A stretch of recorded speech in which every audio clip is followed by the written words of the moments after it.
This here is a SuperGRAFX, a unique and pretty rare console that was only released in Japan.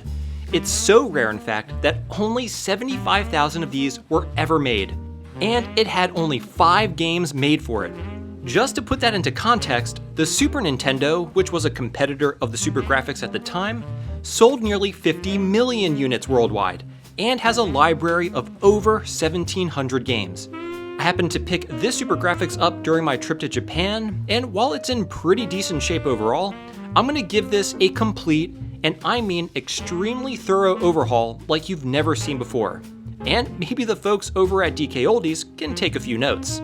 Anyway, connecting this SuperGRAFX to the TV, we can see that it's in working order, although the AV port does seem to have a faulty connection, which is something we'll definitely need to address.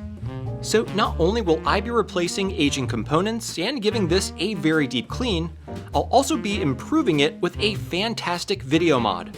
By the time I'm done with it, it'll be better than when it was new. So, let's get started.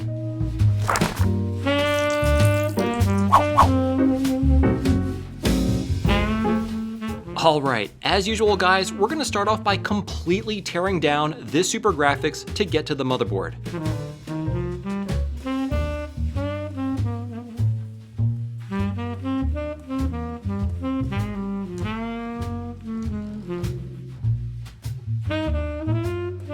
Now, while this console is very straightforward to open, I still always recommend practicing good organization by categorizing all the screws and taking note of where they come from. This iFixit magnetic pad with dry erase marker really helps with this, and I use it all the time.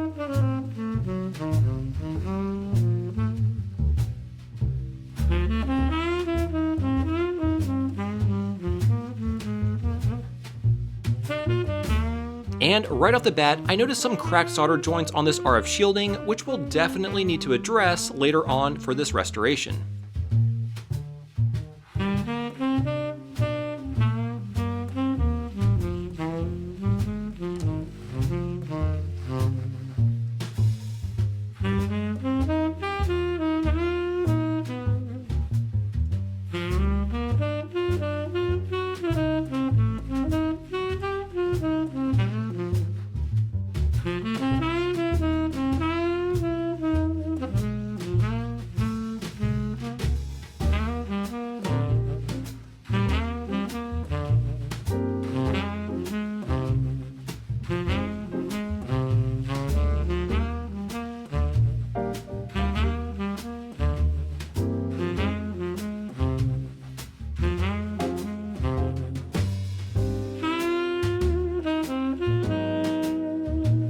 Now, taking a look at these capacitors, they seem to be in excellent condition. But since they're pushing 34 years of age, we're going to go ahead and replace them anyway with some high quality fresh ones to ensure many more years of service.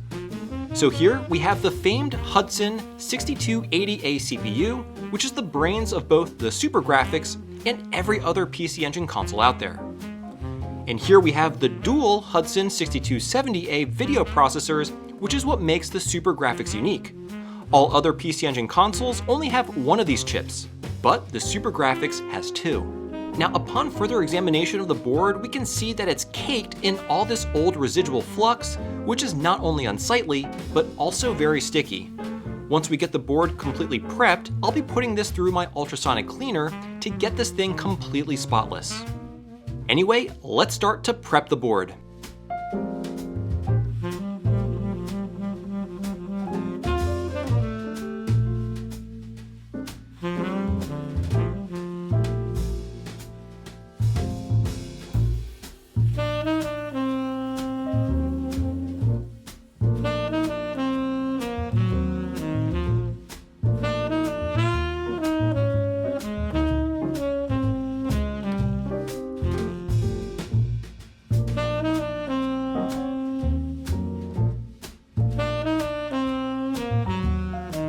Now, before we remove the capacitors, I need to take note of all their values and their location on the board to ensure I replace them with the correct new capacitors. I'll just jot down their information on a piece of paper for reference later on. Here, I take note of the polarity, value, location, and component number. And before we proceed, I'll remove the large heatsink for the voltage regulator.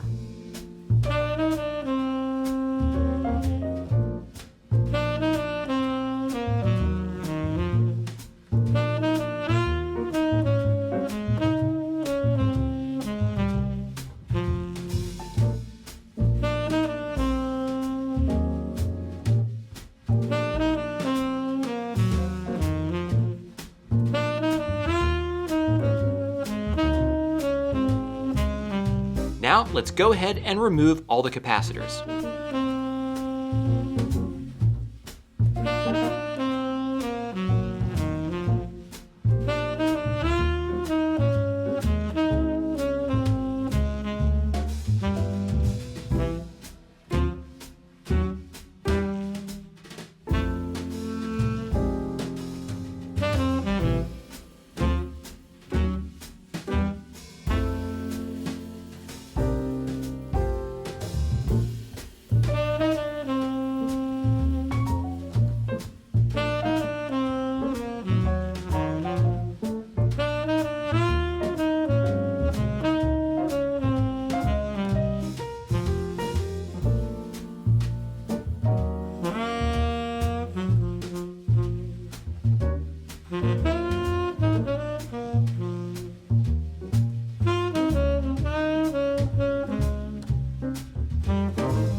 As you can see, all the caps are actually in pretty good shape, but again, they're over 30 years old, so we'll replace them anyway. Now we'll remove this AV DIN connector, which if you remember was giving us some issues. This will actually be completely replaced with an all-new connector for a video mod that we'll be doing to the console later on.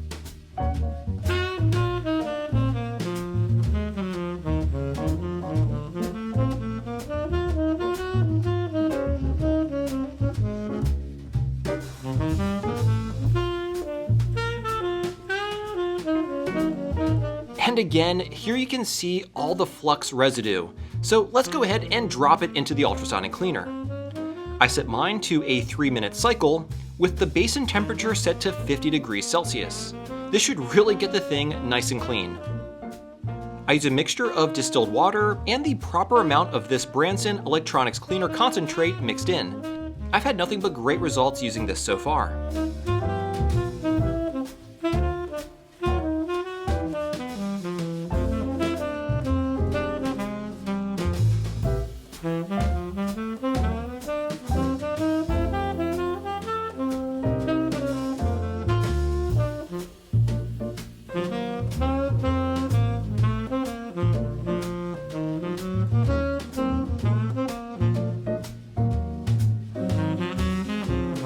Once the 3-minute timer is done, I flip the board over so that the part that wasn't submerged gets time in the cleaner as well. Now before we check out the results and see just how clean the motherboard is, let's pause to talk about today's sponsor, PCBWay. If you have an idea for a new mod or want to assemble an open source project, PCBWay provides you with the tools to make them a reality. From 3D printing services in an array of materials, all the way to other services like CNC machining, injection molding, and of course PCB and flex ribbon fabrication. So when it comes to taking your retro mods to the next level, PCBWay is the place to make that happen. Check out the link in the description for PCBWay to get $5 off your first order. And again, a huge thank you to PCBWay for sponsoring this video. Alright, back to the ultrasonic cleaner, and when we pull the motherboard out, we can see that this thing is looking pretty clean. But we're not done just yet.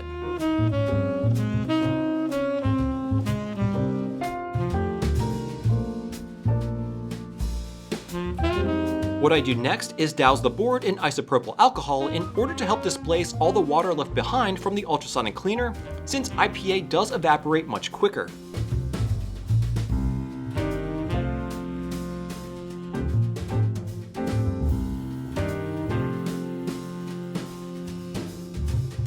I then pat dry the board with a lint-free tissue to remove excess liquid, and then blow dry it to remove all moisture from the crevices and hard to reach spots. And my goodness, the results are amazing. This board looks factory fresh. As you can see, all the residual flux has been completely removed. Now before we give the shell a thorough cleaning of its own, we need to first remove the power switch mechanism.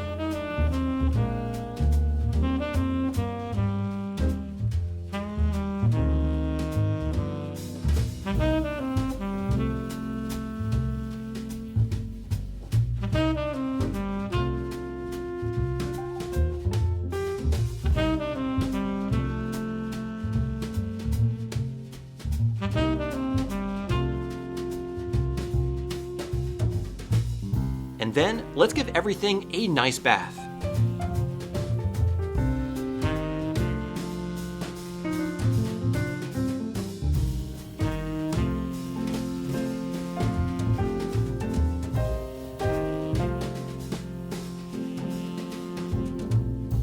Now, these serial number labels on the bottom of the shell are made of a paper-like material, so I won't be submerging these in water, but will instead carefully clean around it with soap, water, and a toothbrush.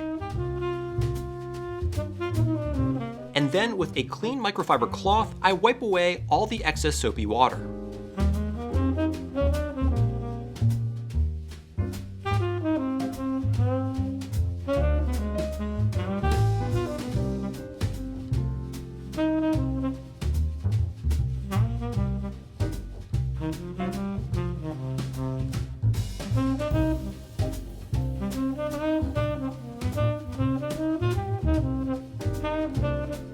Next, I set everything aside to completely dry off while we continue to work on the motherboard. First order of business is to solder in the brand new capacitors. I'm just organizing them here before I install them, which will make the installation itself a lot easier.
And here's the board, fully recapped with brand spanking new, high quality capacitors.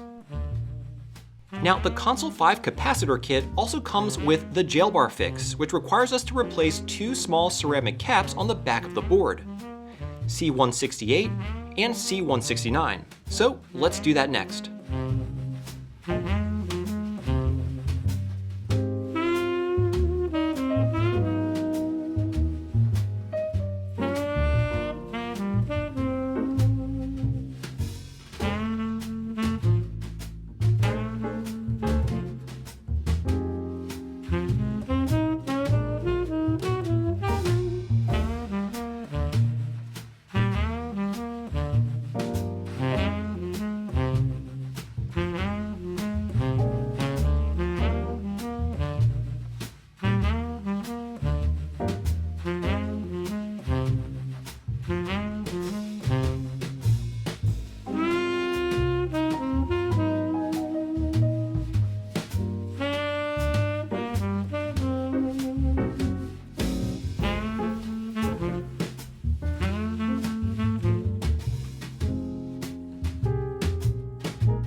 Alright, jail bar fix complete.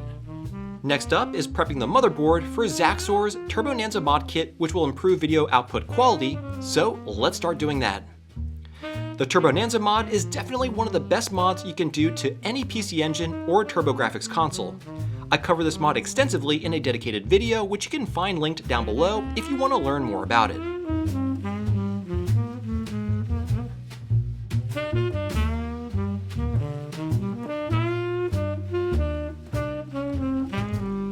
Now here, you can see that I'm resoldering the resistors that I removed back onto a single pad. The reason I'm doing this is basically for keeping the resistors stored on the motherboard in case I want to convert the console back to stock sometime in the future. This is completely optional and you don't need to do this. You can see that these pads were left empty, and that's because we're going to need to solder to them in just a moment. And here I removed resistor R147 and did the same thing with storing the capacitor on a single pad. Now it's time to install the Turbo Nanza kit.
Now in order to install the new AV DIN connector, I need to remove some of the solder mask so I can solder the mounting PCB to the motherboard.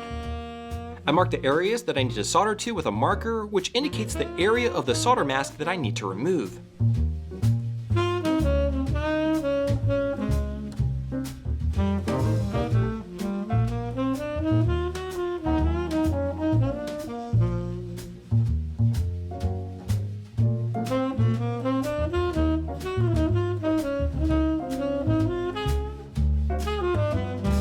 I begin removing the solder mask with a fiberglass pen, exposing the copper below.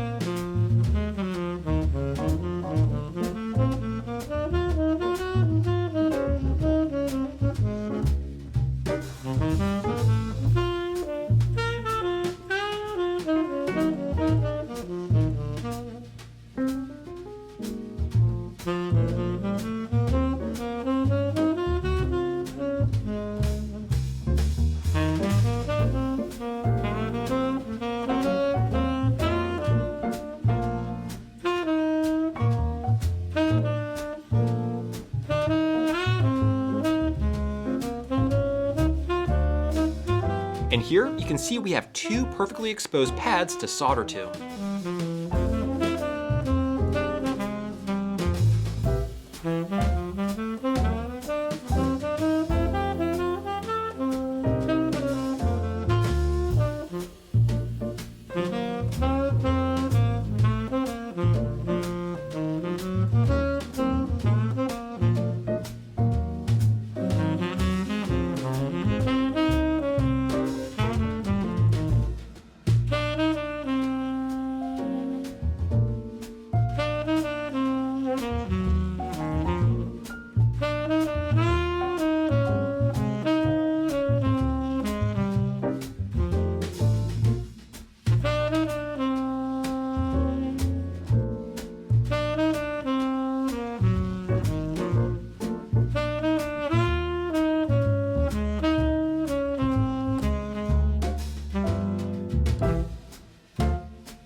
And here we have the Turbo Nanza kit fully installed, which will give us beautiful, high-quality component video capability for the SuperGRAFX. Now before putting things together, I like to treat all the switches on the console with Deoxit D100L. This not only lubricates the switch, but also removes oxidation and provides a layer of protection, increasing the longevity of the switch's life, which is a moving component that exhibits wear and tear with use.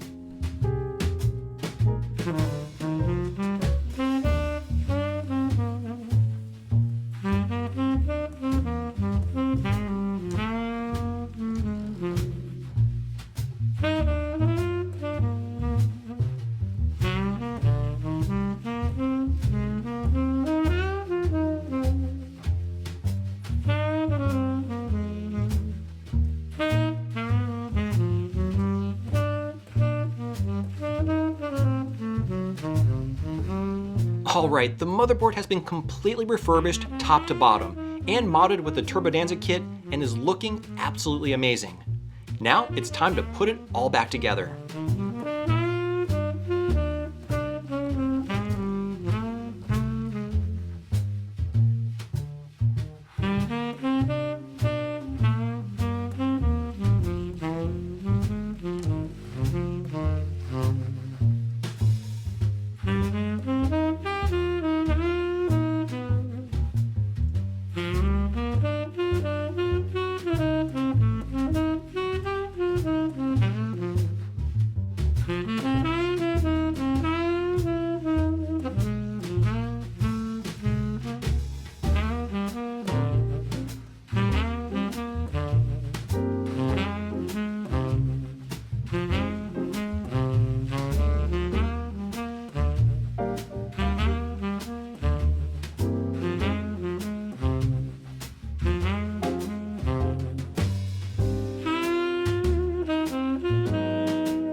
And the last thing I'd like to do to really cap off the installation is apply some Aerospace 303 plastic protectant to the outer shell, as this not only conditions the plastic, but it also provides a layer of UV protection and gives off a really nice matte sheen finish.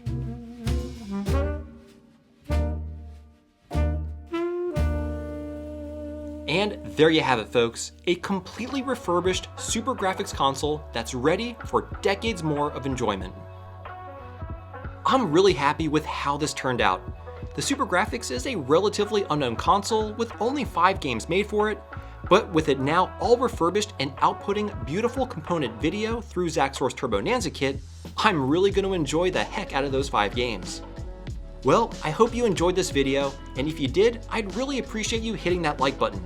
Also, check out this video recommendation on screen for some mod videos that I'm sure you'll enjoy.